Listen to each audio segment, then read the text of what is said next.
그리고 연구개발비 공통 사용 인정 기준입니다. 그래서 뭐 증명 자료를 구비해야 한다. 그리고 연구시설 장비비와 연구 재료비는 검수를 해야 된다. 이 검수라는 게 예전에는 뭐 혁신법 나오기 전에는 모든 부처에서 검수는 의무사항이 아니었거든요. 그래서 검수를 한다라는 거는 우리 회사가 연구개발비를 이렇게 좀 투명하게 집행을 하고 있다라는 정도의 요소였지 의무사항은 아니었는데 연구개발 혁신법이 들어오면서 좀 연구자의 자유를 위해서 만든 연구개발 혁신법이지만 그래도 강화된 규정이 있다라고 하면 두 가지 정도 되거든요. 그래서 영리기관의 신규 채용 인건비 변경이 승인사항으로 바뀌었다.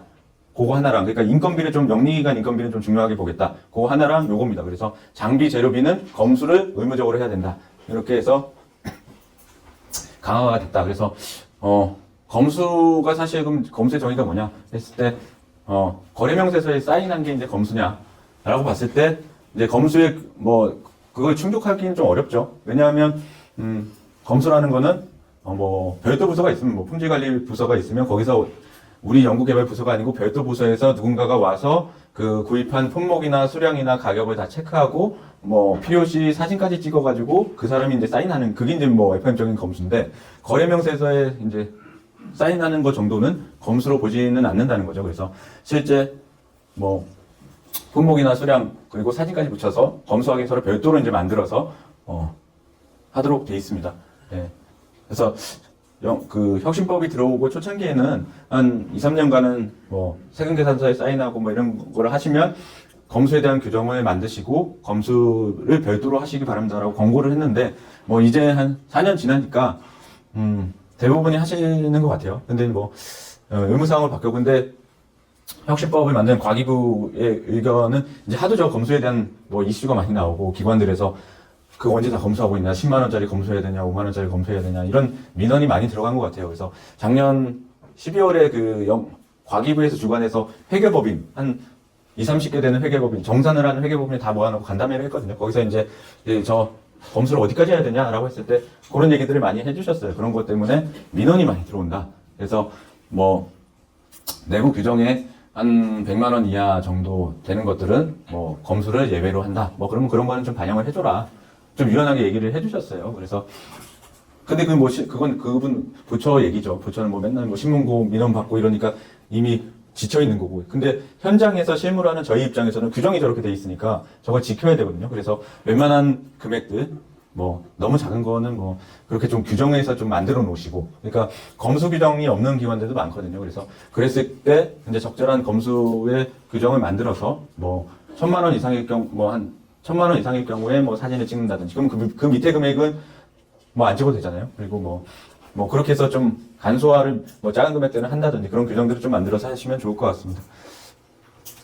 그리고 이제 저희한테 이제 질문이 많이 들어오는 것 중에 하나가 이제 연구개발비를 언제까지 쓸 수 있나요? 이런 질문을 많이 하시거든요. 그래서 특별히 지금 이제 1월이니까 12월에 종료된 과제들의 연구비를 써도 되나 이런 생각들을 많이 하실 거예요. 그랬을 때 이제 이 표를 좀 이해를 하시면 그게 대응이 된다는 거죠. 그래서 여기서 중요한 거는 입고 또는 이행 완료입니다. 여기서 입고 또는 이행 완료에서 단계 내에 했을 경우에 해당 단계의 연구비로 다 인정이 되고 있죠. 근데 단계 연구 개발 이후에 입고 또는 이행 완료가 되면 다 불인정입니다. 그래서 입고 또는 이행 완료 다음 칸에 연구 개발비 지출은 이내에만 입고만 되면 언제 하든지 다 인정이 될 수 있어요. 그래서 예를 들어서 우리 단계가 12월 31일 날 끝났다. 근데 연구 재료를 사는데 12월 27일 날 재료가 입고가 됐다. 근데 그 거래처에서 우리 매출을 좀 내년도로 하고 싶은데 세금계산서랑 입금이랑 좀 내년에 진행해 주시면 안 될까요? 이렇게 문의가 들어오면 이거를 언제 년도 연구비로 해야 되냐라고 했을 때 입고의 기준 날짜를 보라는 거죠. 그래서 재료비가 12월 27일 날 들어왔다. 그러면 그 돈은 24년도 단계에 넣으셔도 된다는 거죠. 세금계산서는 사실 실무적으로도 한 달 뒤에 끊길 수도 있고 2달 뒤에 끊길 수도 있고 어떤 과제들은 한 6달 뒤에 거래처도 관심이 없고 우리도 세금계산서를 안 끊어놓고 돈도 안 주고 그러다가 나중에 이제 실적보고서 내야 될 때쯤 이렇게 체크하다 보니까 이거 왜 안 줬지? 물어보니까 자기들도 까먹었다 그래서 지금 세금계산서 발행이 되나요? 다 된다는 거죠. 그러니까 세금계산서를 언제 발행하거나 그건 발행만 해놓으면 돼요. 근데 그거를 돈 주기 전에 발행할 수도 있는 거고 돈 준 다음에 발행할 수도 있는 거고 돈도 뭐 저쪽에서 거래처에서 뭐 그러면 원래는 뭐 선 입금을 뭐 해주면 안 되는데 뭐 힘들다 그래서 하루만 먼저 입금해 주라 뭐 이런 경우도 있을 수 있죠.